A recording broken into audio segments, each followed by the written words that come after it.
अच्छा जी, अस्सलाम वालेकुम। होपफुली आप सारे लोग खैरियत से होंगे। Welcome to this orientation session for CAF 2 tax practices.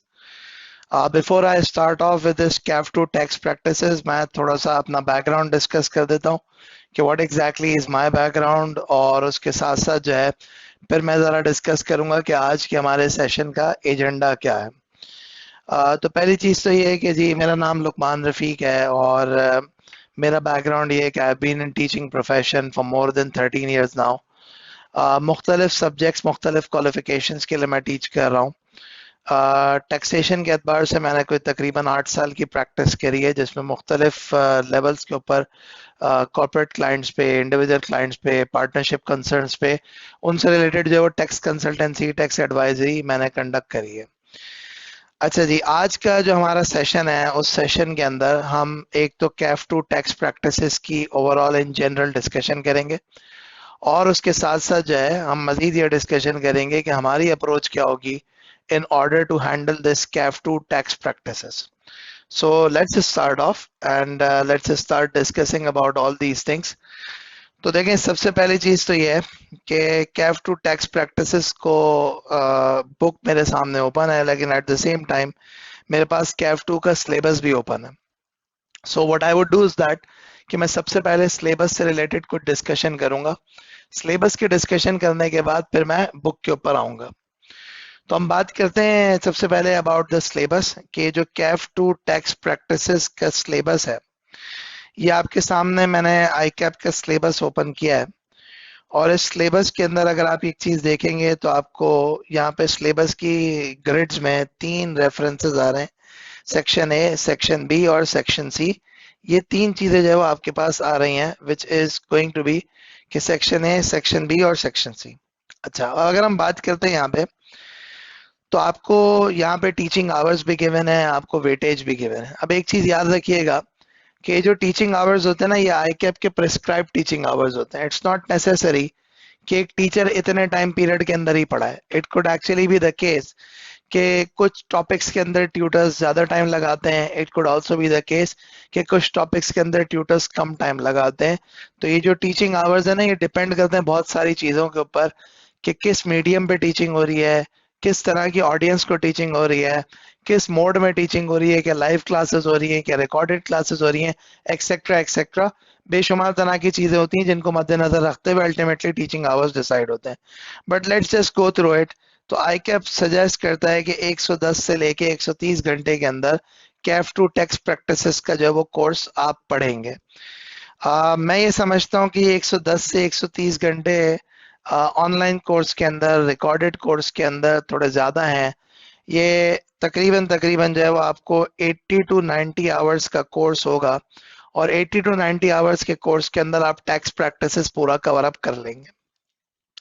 Syllabus के एरियाज की वेटेज देखते हैं तो आपके पास नज़र आ रहा है कि पहला जो सेक्शन है जिसमें ऑब्जेक्टिव, सिस्टम, हिस्टोरिकल बैकग्राउंड, जिसको मैं आसान अल्फाज के अंदर ये कहता हूँ कि आप ये समझें कि एक थ्योरेटिकल पोर्शन है कोर्स का, वो तकरीबन 5 से 10 मार्क की वेटेज रखता है। तो आप ये समझें कि थ्योरेटिकल पोर्शन है जो कि 5 से 10 मार्क की वेटेज रखता है। फिर सिमिलरली इनकम टैक्स लॉज हैं, जिसको आपको 60 टू 75 मार्क्स कह रहा है, मतलब आप रफली इसको 70 मार्क्स ले लें। फिर आपके पास सेल्स टैक्स है, जिसको आप रफली 25 मार्क ले लें, तो 5 मार्क यहाँ पे ले लें। तो this is how the syllabus is made up of. ये तकरीबन 100 मार्क की वेटेज बनती है। अच्छा, अब नाउ मैं वन बाय वन ये तमाम की तमाम चीजें डिस्कस करूंगा कि इनकम टैक्सेस क्या होते हैं, सेल्स टैक्सेस क्या होते हैं, बैकग्राउंड क्या है, वगैरह वगैरह वगैरह। ये तमाम चीजें मैं डिस्कस करूंगा। बट मैं चाहूंगा कि इन चीजों को डिस्कस करने से पहले हम जो है वो जरा टेक्स्ट बुक के ऊपर आ जाएं, कैफ टू की। और कैफ टू की टेक्स्ट बुक को जरा डिस्कस करें कि कैफ टू की टेक्स्ट बुक के अंदर क्या क्या चीज है। अगर आप इस कैफ टू की टेक्स्ट बुक देखेंगे तो आपके पास 16 और प्लस 3 टोटल 19 चैप्टर्स हैं कैफ टू की स्टडी टेक्स्ट के अंदर। और मैं इस 19 चैप्टर्स का थोड़ा सा एवेल्युएशन आपको करके देता हूँ कि 19 चैप्टर्स किस किस तरह से स्प्लिटेड है। तो चैप्टर नंबर 17 से लेके चैप्टर नंबर 19 तक ये जो एरिया है, ये सेल्स टैक्स का एरिया। चैप्टर नंबर 19 17 से लेके चैप्टर 19 तक ये सेल्स टैक्स का एरिया है। and this area constitutes approximately 25% of the syllabus. तो एग्जामिनेशन परस्पेक्टिव से 25% आपका जो टेस्टिंग होनी है वो इन 3 चैप्टर्स से टेस्टिंग होनी है। सिमिलरली थोड़ा सा आगे बढ़ते हुए आपके पास जो मजीद 16 चैप्टर्स हैं, इस 16 चैप्टर्स में से ये जो पहले 3 चैप्टर्स हैं, ये पहले 3 चैप्टर्स सेक्शन ए से पर्टेन करते हैं और इसकी वेटेज एग्जाम पर्सपेक्टिव से 5 से 10 मार्क की है। तो आप इसको रफली 7.5 मार्क की वेटेज ले लेंगे, 7.5 मार्क की वेटेज है इस एरिया की। सो अब अगर आप देखेंगे तो आपके पास सिलेबस के अंदर जो बाकी है, ये जो 13 चैप्टर्स हैं, ये 13 चैप्टर्स एक्चुअली इनकम टैक्सेस को रिफ्लेक्ट करते हैं। ये 13 चैप्टर्स किसको रिफ्लेक्ट करते हैं? ये 13 चैप्टर्स इनकम टैक्सेस को रिफ्लेक्ट करते हैं। और जब हम इस इनकम टैक्सेस की बात करते हैं तो इस इनकम टैक्सेस के पर्सपेक्टिव से आप ये समझें कि आपका तकरीबन 65% तो ये एरिया है ही है, इससे ज्यादा भी हो जाता है, 70% भी हो जाता है, but between 65 to 70% is this specific area. और अगर इस एरिया के अंदर भी मैं बात करूं तो मैं आपसे कहूंगा कि इस एरिया के अंदर ये जो 2 चैप्टर्स हैं, चैप्टर 15 और 16, ये ऑलमोस्ट प्योरली थ्योरेटिकल एरियाज हैं। इन एरियाज के अंदर कोई एज सच कंप्यूटेशनल एलिमेंट नहीं है, ये थ्योरेटिकल एरियाज। ये जो एरिया है ये भी थ्योरी का एरिया है। तो अगर हम टैक्सेशन के पेपर की बात करें तो अप्रोक्सीमेटली जो टैक्सेशन का पेपर आता है ना, पहले आईकैप का थ्योरेटिकल टेस्टिंग थोड़ी ज्यादा थी, बट अब आप ये समझ लें कि 15 से 20% पेपर जो है वो थ्योरी है और जो है वो 80 to 85% पेपर जो है वो कैलकुलेशन बेस्ड पेपर है। 80 to 85% पेपर जो है वो कैलकुलेशन बेस्ड पेपर है। That is something that you would have to keep in mind. अच्छा, अब नाउ मैंने क्या किया आपके साथ, मैंने आपको सिर्फ और सिर्फ ये सिलेबस के वेटेज दिखाए और वेटेज दिखाने के साथ साथ मैंने आपको बुक के चैप्टर्स दिखाए कि बुक के चैप्टर्स क्या क्या हैं जो कि उस स्पेसिफिक वेटेज को कवर करता है। अब ना हम आगे बढ़ते हैं और आगे बढ़ते हुए थोड़ी सी डिस्कशन करते हैं। देखिए, सबसे पहली चीज तो कुछ तरह से कि ये जो सेक्शन ए है जिसमें आपके पास systems of taxation in Pakistan है, आपके पास कॉन्स्टिट्यूशनल प्रोविजन ऑन टैक्सेस है, उसके साथ साथ जो है वो आपके पास एथिक्स है, ये तमाम की तमाम चीजें हैं। मैं इन तमाम की तमाम चीजों को जरा डिस्कस करता हूँ कि यार ये तमाम की तमाम चीजें क्या हैं और हम इसको किस किस तरीके से कवर अप करेंगे, इसकी हम थोड़ी सी जो है वो डिस्कशन करते हैं।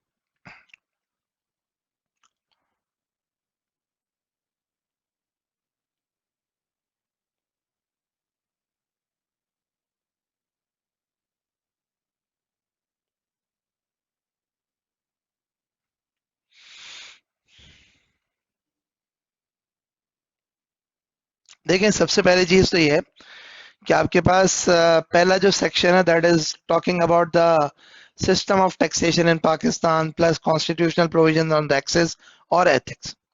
अच्छा, बहुत सारे लोग जो है ना वो ये बात समझ नहीं पाते कि जो टैक्सेशन है वो टैक्सेशन भी एक लॉ है, जो टैक्सेशन है वो भी एक लॉ है।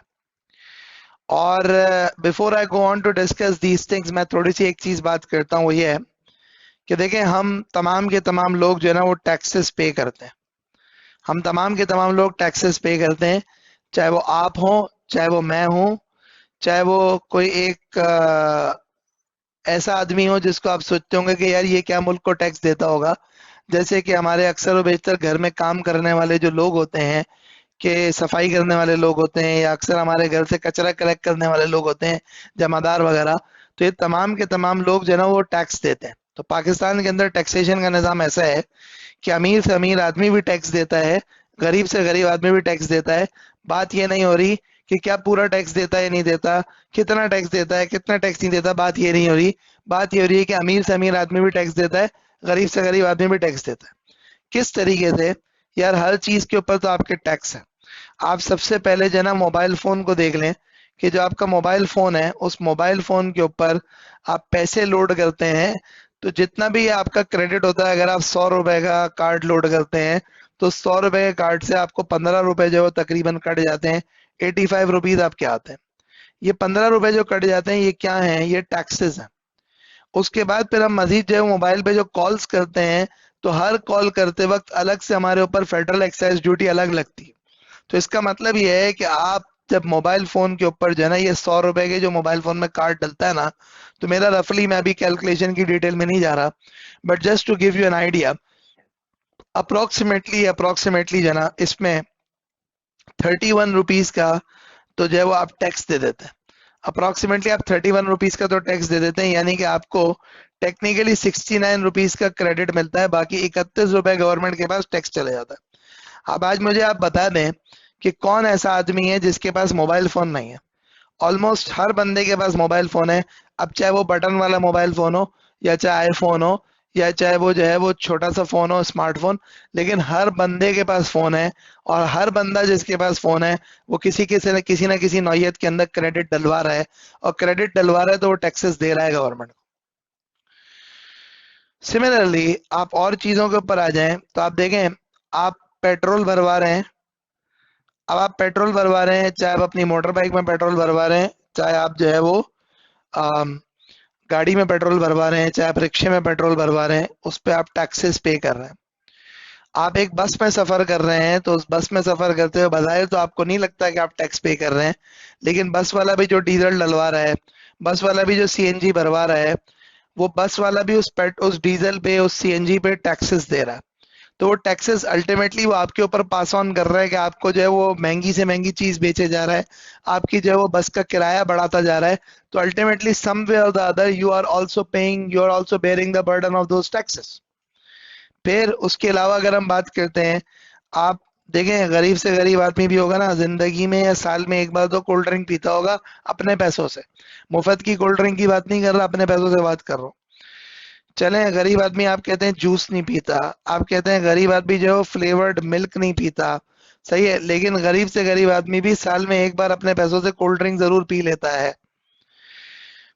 तो कहने का मकसद को इस तरीके से कि ये जो हम कोल्ड ड्रिंक पी रहे होते हैं, ये जो हम जूस ले रहे होते हैं, ये जो हम फ्लेवर्ड मिल्क ले रहे होते हैं, ये जो हम मिनरल वाटर की बोतलें खरीद रहे होते हैं, ये तमाम की तमाम चीजों के ऊपर टैक्सेस होते हैं।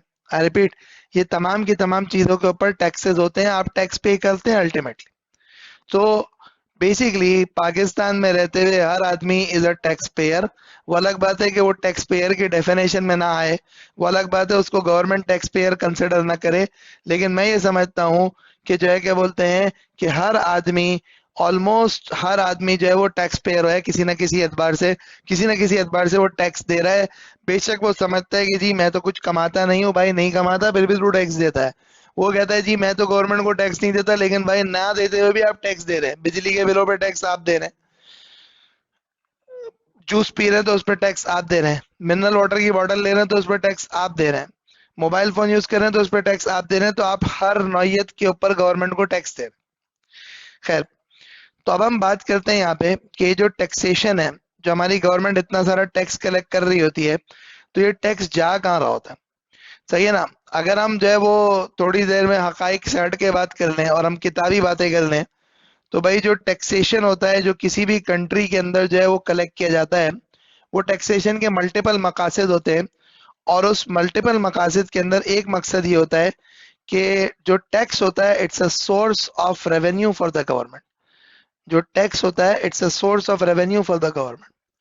क्योंकि देखें गवर्नमेंट को बहुत सारे काम करने हैं ना, गवर्नमेंट को बहुत सारे काम करने हैं।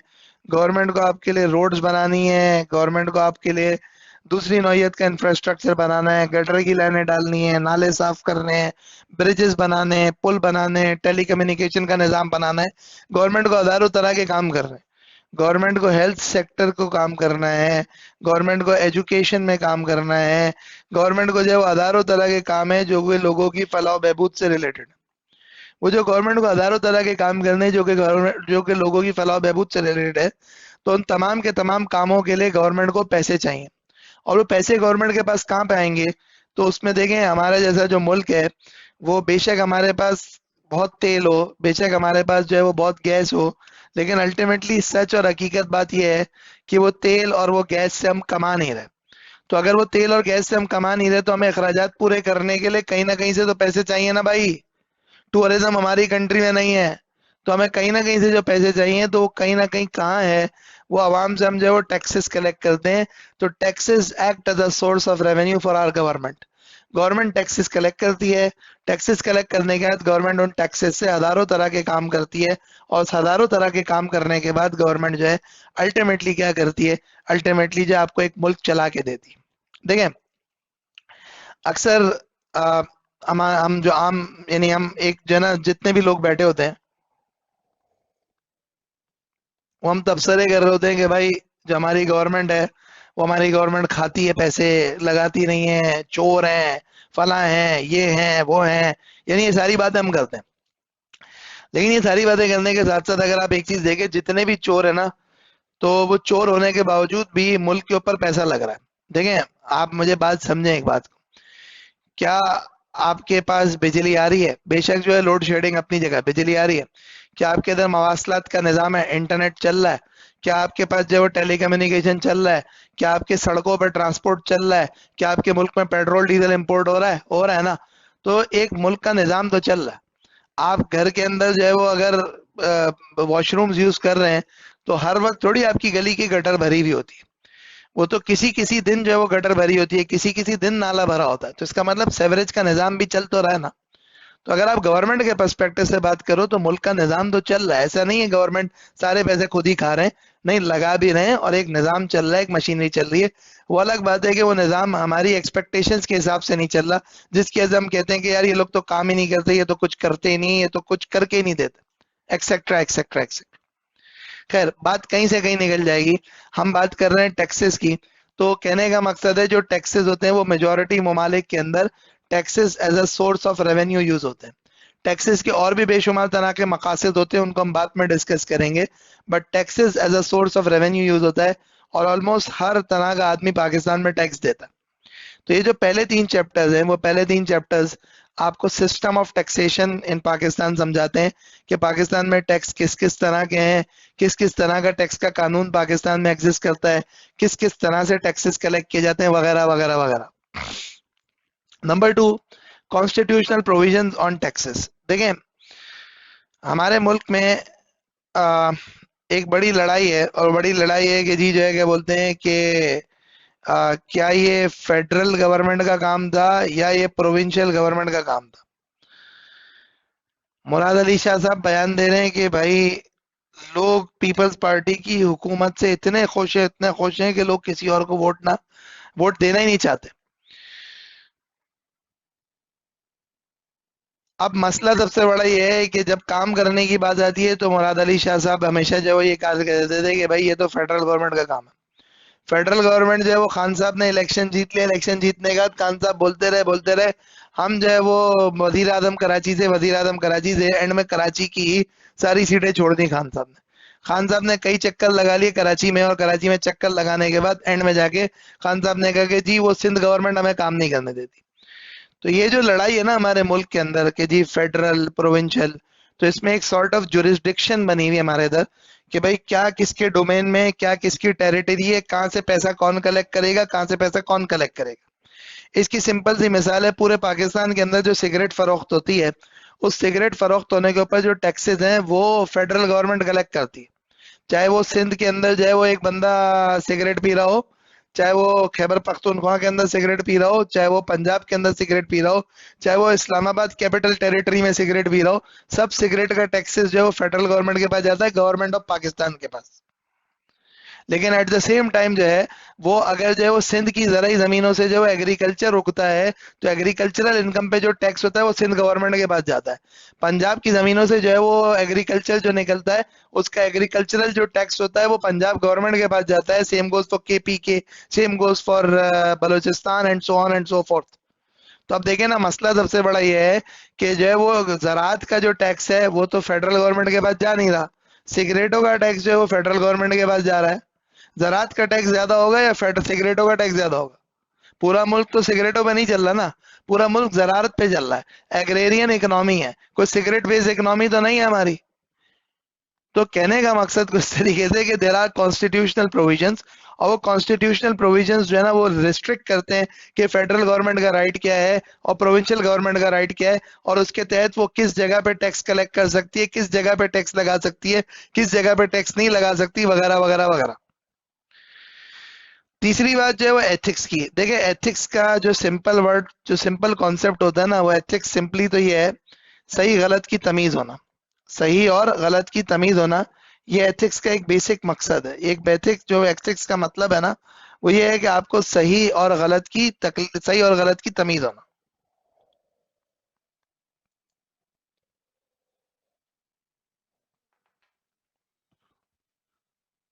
अब देखें, बात सुनिएगा, बात समझिएगा। लेकिन जितने भी अकाउंटेंसी के प्रोफेशन होते हैं, अब आजकल तो मेडिकल में भी आ गया है, हर तरह के इंजीनियरिंग के प्रोफेशन में भी, हर तरह के प्रोफेशंस के अंदर अब एथिक्स पढ़ाई जाती है। क्या मतलब एथिक्स पढ़ाई जाती है? सही और गलत की तमीज पढ़ाई जाती है। अच्छा, अब एथिक्स जो है ना, बहुत सारी चीजों से आता है, रिलीजन से भी आता है, लॉ से भी आता है, प्रोफेशन से भी आता है, बहुत सारी चीजें आती हैं। तो यहाँ पे जो बेसिकली आपके कोर्स में एथिक्स है ना, वो एथिक्स ये है कि टैक्सेशन से रिलेटेड जो टैक्स प्रैक्टिशनर्स हैं, यानी कि जो टैक्स कंसल्टेंट्स हैं, उनके लिए एथिक्स क्या है। सिमिलरली जो है, जो गवर्नमेंट का टैक्स का इदारा है, जो टैक्सेशन का निज़ाम चलाते हैं, उनके लिए एथिक्स क्या है। फिर उसके साथ साथ जो इंडिविजुअल्स हैं, टैक्स पेयर्स हैं, चाहे वो कॉर्पोरेट्स हैं, इंडिविजुअल्स हैं, पार्टनरशिप्स हैं, तो उनके लिए एथिक्स क्या है।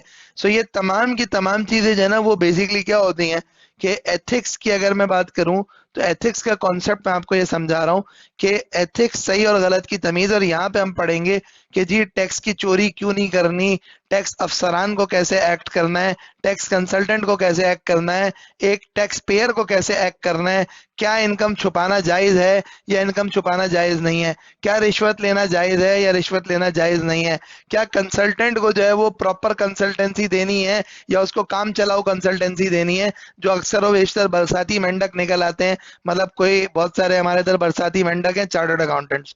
वो चार्टर्ड अकाउंटेंट ने चार्टर्ड अकाउंटेंसी कर ली, तब उनको अक्सर ये होता है कि जी हम कोई एक्स्ट्रा आमदनी कमाएं।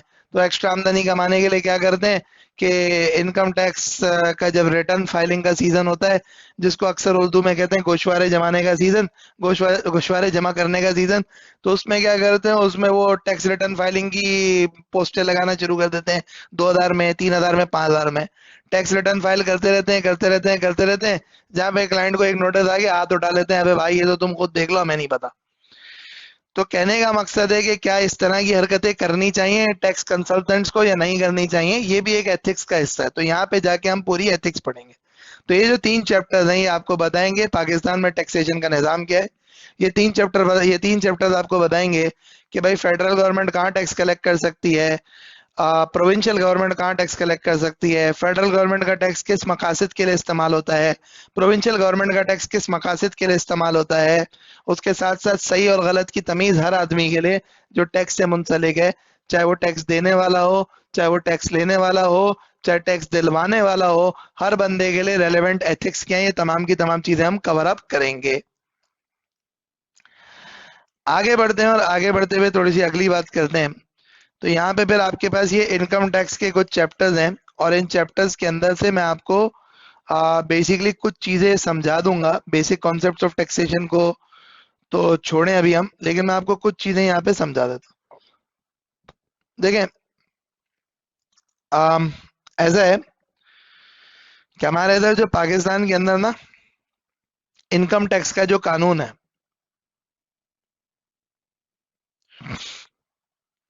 वो इनकम टैक्स का कानून जो है ना, वो क्या कहता है, वो इनकम टैक्स, देखिए वर्ड इनकम टैक्स से आपको समझ में आता है, इनकम टैक्स का मतलब ये होता है कि वो टैक्स जो कि इनकम पे लगाया जाए, that is called income tax. अब इनकम टैक्स का कानून कहता है कि जी जो भी एक बंदा आमदनी कमाता है, जो भी एक आमदनी कमाई जाती है, उसको बेसिकली 5 हेड्स के अंदर क्लासिफाई किया जाता है। वो 5 हेड्स के अंदर क्या क्लासिफाई किया जाता है? पहला है इनकम फ्रॉम सैलरी, दूसरा है इनकम फ्रॉम प्रॉपर्टी, तीसरा है इनकम फ्रॉम बिजनेस, चौथा है कैपिटल गेन्स, और जो पांचवा है इनकम फ्रॉम अदर सोर्सेस।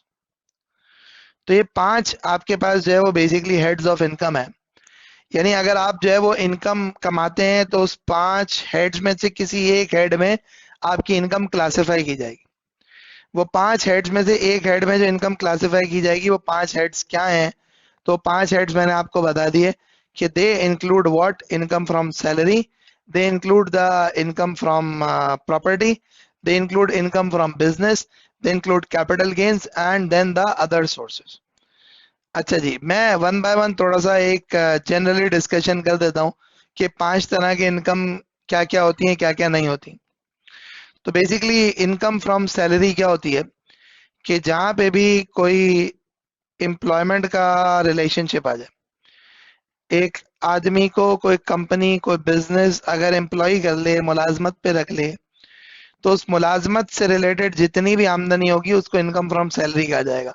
अब आप उसमें बोलेंगे जी ये तो इसको सैलरी मिल रही है, अब आप उसको कहें जी ये तो इसको वेजेस मिल रहे हैं, आप उसको कहेंगे जी इसको तो ये बोनस मिल रहा है, आप कहें जी इसको तो ये कमीशन मिल रही है, आप कहें जी इसको तो ये गाड़ी मिल रही है, आप कहें यार ये तो इसको फ्री पेट्रोल मिल रहा है। ओ भाई, जो मिल रहा है ना, ये सब एम्प्लॉयमेंट की वजह से मिल रहा है, ये इनकम फ्रॉम सैलरी की कैटेगरी में चला जाएगा।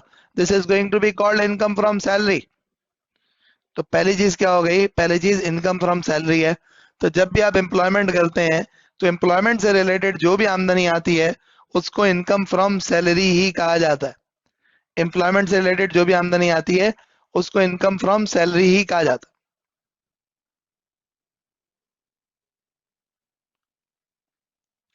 देन आता है इनकम फ्रॉम प्रॉपर्टी। अच्छा जी, अब अगर हम इनकम फ्रॉम प्रॉपर्टी की बात करते हैं तो उस इनकम फ्रॉम प्रॉपर्टी का मतलब क्या होता है कि जैसे बेसिकली आपके पास जो रेंटल इनकम होती है ना लोगों की, कि जी वो प्रॉपर्टीज को रेंट कर देते हैं, बिल्डिंग्स को रेंट कर देते हैं, वो लैंड को रेंट कर देते हैं, वगैरह वगैरह वगैरह वगैरह। तो ये जो लैंड है, ये जो बिल्डिंग्स है, इनकी जो रेंटिंग आउट हो रही होती है और उस पे जो रेंटल की आमदनी आ रही होती है उसको इनकम फ्रॉम प्रॉपर्टी कहा जाता है। तो अगर आप एक मुलाजमत पे हैं और आपने किसी जमाने के अंदर जो है वो अच्छे पैसे जमा करके जो है कोई घर वर खरीद लिया, फिर आपने उस घर को किराए पे चढ़ा दिया, तो अब आपके पास दो आमदनी आ रही है। एक आपके पास तनख्वाह की आमदनी आ रही है, एक आपके पास जो है वो बेसिकली जो दूसरी आमदनी आ रही है वो किसकी आमदनी आ रही है, प्रॉपर्टी की। क्यों? क्योंकि जो आपको रेंटल मिल रहा है वो इनकम फ्रॉम प्रॉपर्टी होगा। तो हम जब भी कोई इनकम आती है ना तो उस इनकम को क्लासिफाई किया जाता है और उस क्लासिफिकेशन के बाद उसके अकॉर्डिंगली उस इनकम पे कानून लगाया जाता है। So your income could be an income from salary, could be an income from property.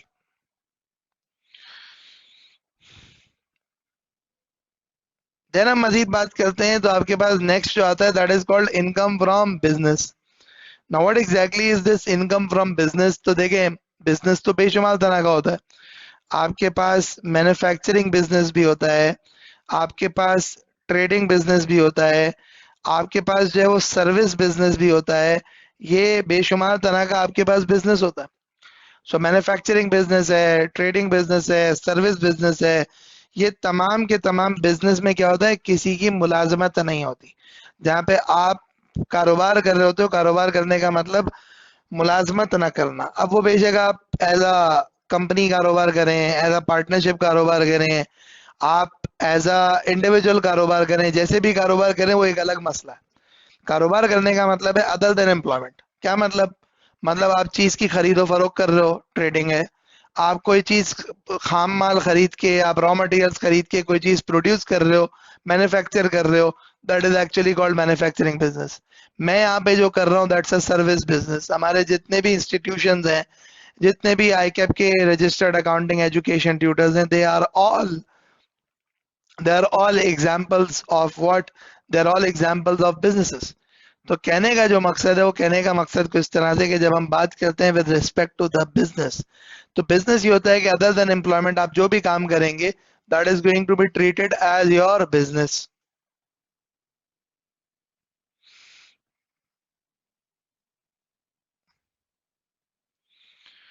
अगली बात करते हैं, अगली डिस्कशन करते हैं about the concept of capital gains और देखते हैं कि what exactly is this capital gains all about.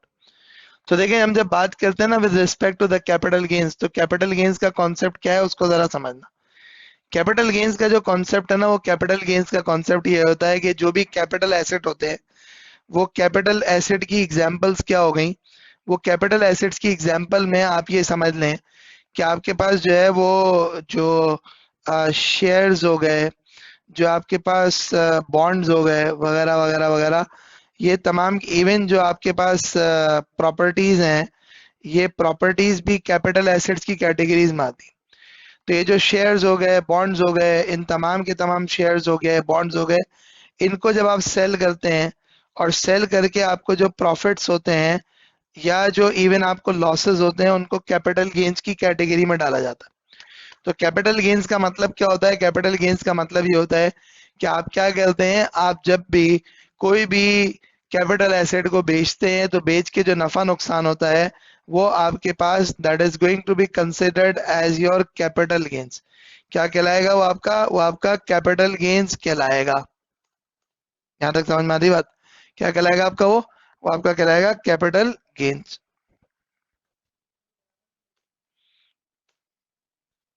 अच्छा जी, फिर आखिरी जो आपकी कैटेगरी है that is called other sources.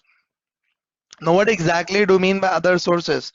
तो अदर सोर्सेस का मैं आपको थोड़ा सा एक्सप्लेन करता हूँ कि what do mean by the concept of other sources. Other sources क्या होता है? अदर सोर्सेस जो है ना, एक रेजिडुअल हेड है। रेजिडुअल हेड क्या है? रेजिडुअल हेड ये है कि हर वो चीज जो कि इन चार कैटेगरीज में नहीं फॉल करती। क्या इन कैटेगरीज में नहीं फॉल कर सकती? जो कि सैलरी नहीं है, जो कि प्रॉपर्टी इनकम नहीं है, जो कि बिजनेस की इनकम नहीं है, जो कि कैपिटल गेन्स नहीं है, वो इनकम फ्रॉम अदर सोर्स। क्या मतलब है? मतलब ये हो गया कि यार आप देखें, बात समझिएगा, अगर आप इंटरेस्ट की इनकम कमा रहे हैं, अगर आप डिविडेंड की इनकम कमा रहे हैं, तो ये इंटरेस्ट इनकम, ये dividend income, they are all gonna be considered as income from other sources. या कोई और ऐसी आमदनी कमा रहे हैं जो इन कैटेगरी में नहीं फॉल करती, they are going to be considered as income from other sources. तो जब भी हम इनकम टैक्स पढ़ेंगे आगे जाके, तो उस इनकम टैक्स पढ़ते वक्त हम क्या कर रहे होंगे? उस इनकम टैक्स पढ़ते वक्त हम ये कर रहे होंगे कि हम कहेंगे कि यार जो भी आमदनी आई, वो आमदनी इन पांच में से किसी एक कैटेगरी में क्लासिफाई होगी। वो पांच में से किसी एक कैटेगरी में क्लासिफाई होने का मतलब क्या है? या तो वो इनकम फ्रॉम सैलरी होगी, या फिर वो इनकम फ्रॉम आपकी जो है वो एम्प्लॉयमेंट होगी, सॉरी दिस बिजनेस होगी, या वो आपकी इनकम फ्रॉम प्रॉपर्टी होगी, या फिर वो कैपिटल गेन्स होगा, या फिर इनकम फ्रॉम अदर सोर्सेज होगा। ये तमाम की तमाम चीजों में से किसी एक कैटेगरी के अंदर ये इनकम आपकी फॉल करेगी, राइट? ये तमाम की तमाम कैटेगरी के अंदर से किसी एक कैटेगरी के अंदर ये इनकम आपकी फॉल करेगी। That is what it is going to be. तो हम क्या करेंगे जब हम पढ़ेंगे आगे जाके, तो हम इन तमाम चीजों को भी डिस्कस कर रहे होंगे कि यार ये जो इनकम टैक्स है, ये सबसे पहले तो कि ये इनकम किस कैटेगरी में फॉल करती है, और किस कैटेगरी में फॉल करने के बाद इसके ऊपर टैक्स कैसे लगेगा, वगैरह वगैरह वगैरह वगैरह, ये तमाम की तमाम चीजें देखें। देन उसके बाद आखिरी जो एक और एरिया है जो कि आपका इस स्पेसिफिक टैक्सेशन के सिलेबस के एरिया है, and that is about the concept of sales tax. I repeat, that is about the concept of sales tax. दुनिया भर के अंदर इस सेल्स टैक्स को नाम दिया जाता है VAT, value added tax. Pakistan के अंदर ये सेल्स टैक्स के नाम से मशहूर है। इवन इंडिया के अंदर भी ये सेल्स टैक्स के नाम से ही चलता है। तो जनरल सेल्स टैक्स, वैसे खैर VAT और sales tax are the words that could be used interchangeably. Interchangeably आप इनको यूज कर सकते हैं।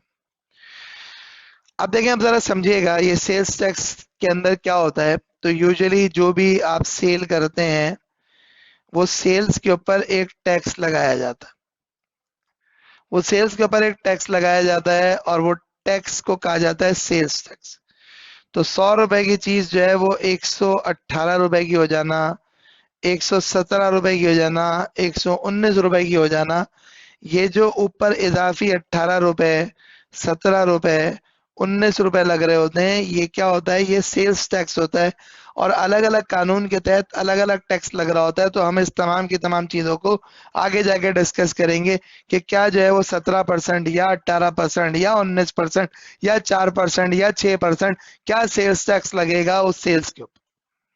तो बेसिकली जब हम टैक्सेशन की बात करते हैं और जब हम टैक्सेशन की डिस्कशन करते हैं, तो उसमें मैं आपको थोड़ा सा एक इन जनरल ये बात समझा दूं कि टैक्सेशन के पर्सपेक्टिव से आप याद रखिएगा कि आपने ये एक ऐसा कोर्स है, ये एक ऐसा सब्जेक्ट है कि जिस सब्जेक्ट के अंदर आपको लॉ का फ्लेवर भी मिलता है और at the same time accounting का फ्लेवर भी मिलता है। क्यों? क्योंकि ये कंप्यूटेशनल लॉ है। यहाँ पे कंप्यूटेशंस है लेकिन लॉ को मद्देनजर रखते हुए कंप्यूटेशंस है। मजेदार किस्म का सब्जेक्ट है, मजेदार किस्म का जो है वो इसमें लॉजिकल है चीजें, एट टाइम्स इलॉजिकल भी हो जाती हैं, लेकिन इसमें आपको एक बगैर तौर पे लॉ का फ्लेवर भी मिलता है और आपको कंप्यूटेशंस का फ्लेवर भी मिलता है। अच्छा, अब ना हमारी अप्रोच क्या होगी with respect to this specific taxation CAF two. तो इस अप्रोच के अंदर मैं आपको थोड़ा सा समझा देता हूँ कि हमारा बेसिकली होगा ये कि जो कोर्स कंटेंट होगा ये आपको हमारी स्क्राइबर की वेबसाइट से रिकॉर्डेड फॉर्मेट के अंदर मिल जाएगा। अच्छा, क्या कोर्स रिकॉर्डेड है? नहीं भाई, कोर्स रिकॉर्डेड नहीं है, क्योंकि वो जो रिकॉर्डेड है वो पुराना हो गया है और अब जो है वो नया कोर्स आ गया, नया कंटेंट आ गया है, क्योंकि उसकी रीजन है कि हर कुछ अरसे बाद कानून चेंज हो जाता है। तो अब जो नया कंटेंट आ गया तो उस नए कंटेंट के ऊपर जो है ना वो कोर्स रिकॉर्ड होगा। अब उस नए उसके ऊपर जो है ना बेसिकली कोर्स कनेक्टेड हो, ये कोर्स रिकॉर्ड होगा। नंबर टू जो है वो weekly we would be having a live session, और उस वीकली लाइव सेशन के अंदर जो आपको कोर्स का प्लानर दिया जाएगा, उस प्लानर के तहत आपने क्या करना है, आपने उस प्लानर के तहत जो है वो बेसिकली पढ़ के आना है। और जब आप पढ़ के आएंगे तो फिर हम क्या करेंगे, हम जो है उस वीकली लाइव सेशन के अंदर उस स्पेसिफिक एरिया से रिलेटेड जो है वो सवालात डिस्कस करेंगे, और सवालात डिस्कस करने के साथ आपको मैं जो है वो एक्सप्लेनेशन देता चला जाऊँ। फिर मजीद इसके अलावा जो है ना वो एक और चीज़ ये है कि अक्सर और बेशतर लोग जो है ना वो ये चाह रहे होते हैं कि जी हमारे टेस्ट हों, और जो है क्या बोलते हैं कि हमारा मॉक एग्जामिनेशन भी हो, और हमें जो है वो रिवीजन क्लासेस भी कराई जाए। तो भाई आप बेफिक्र हो जाओ, आपके टेस्ट भी होंगे, आपको मॉक भी मिलेगा, और आपकी रिवीजन क्लासेस भी कराई जाएंगी। ये तमाम की तमाम चीज़ें आपके साथ होंगी। किस तरीके से होंगी कि हमारा एक बाकायदा तौर पे व्हाट्सएप ग्रुप्स होंगे, उस व्हाट्सएप ग्रुप के अंदर हमारे टीचिंग असिस्टेंट भी मौजूद होगा, और आपके पास जो है वो क्या होगा कि आपको हर स्पेसिफिक सेक्शन कंप्लीट होने के बाद टेस्ट अवेलेबल हो रहे होंगे। वो टेस्ट के आंसर्स आप सबमिट कर रहे होंगे, और टेस्ट के आंसर्स सबमिट करने के बाद जो है आप उसके ऊपर आपको फीडबैक भी मिल रहा होगा, उसके ऊपर आपको आपका फीडबैक भी मिल रहा होगा। ये तमाम की तमाम चीजें होने के साथ साथ जो है वो होगा क्या, ये तमाम की तमाम चीजें होने के साथ साथ होगा ये कि हम last month before the examination we would also be doing revision classes, plus उसके साथ साथ जो है we would be conducting the mock sessions also. तो आपके पास मॉक एग्जामिनेशंस भी होंगे, ये तमाम की तमाम चीजें होंगी। तो इंशाल्लाह ये कैफ टू टैक्सेशन एक ज़बरदस्त किस्म का सिलेबस है, और ज़बरदस्त किस्म का अप्रोच से हम पढ़ेंगे। और मेनली जो है वो मेरा फोकस आई कैप की बुक के ऊपर होता है, बिकॉज आई कैप की बुक काफ़ी अच्छी लिखी हुई है और काफ़ी एग्जाम फोकस बुक लिखी हुई है। हाँ, कुछ चीज़ों में उसमें मसले हैं, वो मसलों को हम हैंडल करते हैं, बट मेनली मेरा फोकस आई कैप की बुक के ऊपर होगा, और इस अप्रोच के थ्रू हम जो है वो चलते चले जाएंगे। तो अगर आप में से किसी के कोई भी सवालात हैं, so you most welcome to ask them, or else I will conclude the session now. और फिर उसके बाद जो है ना वो फिर हम नेक्स्ट स्टेप होगा, और नेक्स्ट स्टेप ये होगा कि आप जो है वो हमारी टीम के पास आएँ, आप हमारे पास आके स्क्राइबर की टीम को you can get in touch with us, और हमसे आप रब्ता कर सकते हैं on this number which is 923458287222। तो आप हमसे रब्ता कर सकते हैं इस नंबर के ऊपर, आप रब्ता करें, आप हमारे साथ इन टच आएँ, और हम इंशाल्लाह जना क्या बोलते हैं कि हमारी टीम आपको सपोर्ट करेगी, and they would actually help you get enrolled. तो अगर किसी के भी कोई भी सवालात हैं तो you are most welcome to ask, or else we'll just conclude the session now.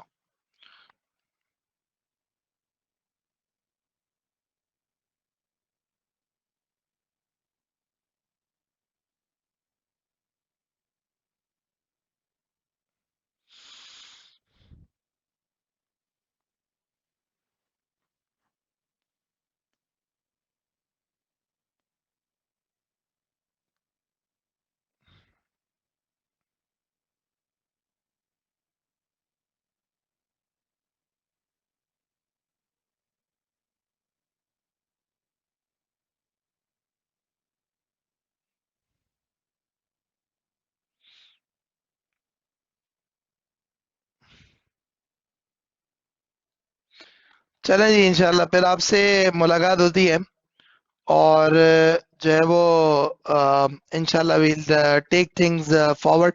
और जो है वो आगे मजीद ये कि the lectures would be available to you, और आप जो है उन लेक्चर्स की रिकॉर्डिंग्स देखते रहेंगे, and you could just keep on asking whatever questions that you want to ask, and I will be there to answer you happily.